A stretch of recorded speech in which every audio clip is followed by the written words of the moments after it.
Notre chronique Mieux-être avec Vincent Lemaire qui est au rendez-vous. Bonjour Vincent. Bonjour Christine. En forme. Oui, en forme. Vous allez nous donner votre énergie et on va parler ce matin. Alors la semaine dernière, on avait vu que pour tenir ses objectifs, c'était important d'exprimer ses objectifs d'une certaine manière. Oui, et nous allons aller encore plus loin cette semaine en cherchant à faire de notre cerveau un allié.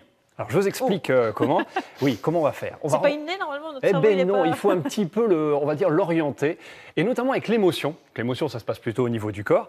Faire en sorte de déjà ressentir l'émotion que l'on aura lorsque l'objectif sera atteint.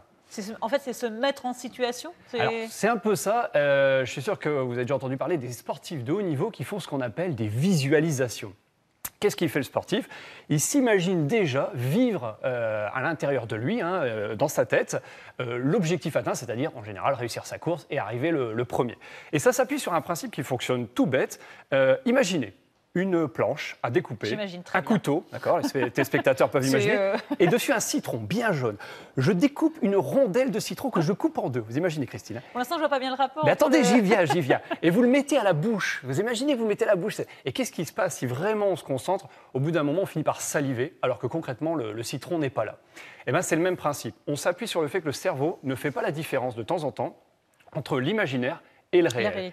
Et on va donc chercher à déjà vivre émotionnellement, donc le sportif, je reprends mon exemple du sportif, une championne olympique d'ailleurs, toute petite, j'avais lu ça dans un bouquin, elle faisait comme si elle était déjà dans la situation. Qu'est-ce qu'elle faisait? Elle prenait sa chaise de bureau, elle montait sur sa chaise de bureau, elle penchait la tête et elle était en train d'imaginer, elle recevait déjà sa médaille d'or. Elle est devenue plus tard championne olympique.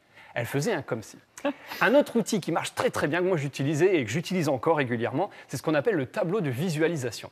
Si on n'a pas envie de faire comme si. C'est quoi le tableau de visualisation? Il faut que j'arrive à le dire. C'est ça, le tableau de visualisation. Ben, qu'est-ce qu'on fait? On va coller des images, d'accord, parce que le cerveau fonctionne beaucoup sous la forme d'images, qui représentent notre objectif atteint.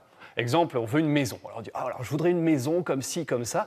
On prend des images à droite. Alors je vois une image d'un tableau de visualisation que j'ai fait pour la maison que je cherche à la campagne, à l'occasion. Je fais passer le message. Si on a quelque chose à proposer. On peut rajouter des mots qui nous parlent bien. Et puis on peut mettre son visage ou mettre sa photo comme si on était déjà dedans. On se met dans le jardin. On se met dans le jardin, exactement. L'intérêt de tout ça, c'est quoi? C'est qu'à partir du moment où j'ai associé une charge émotionnelle à un objectif, mon cerveau devient un radar. Un radar au meilleur moyen pour aller vers cet objectif. Donc tout ce qu'il va pouvoir capter. Tout ce qu'il peut capter. Voilà. Le cerveau reçoit des milliers d'informations, il fait le tri. Mais là, il va faire le tri selon ce qui m'intéresse, mon objectif, parce qu'il y a une vraie charge émotionnelle associée. Il va capter les informations, il va capter les intuitions, la fameuse idée géniale. Et il va capter aussi les opportunités. Mais ça, tout ça, j'en parlerai la semaine prochaine. Vous me laissez encore le temps pour une petite citation à méditer? Oh, j'aime bien. Alors, c'est monsieur Einstein, que certains connaissent, un gars sympa. La folie, c'est de faire toujours la même chose et de s'attendre à un résultat différent. Merci pour cette pensée à méditer. Ouais. Et moi, je me suis mis en situation que vous reveniez la semaine prochaine. Écoutez, je pense que ça va se faire. On va voir. Ouais, je vous jure. Merci Vincent.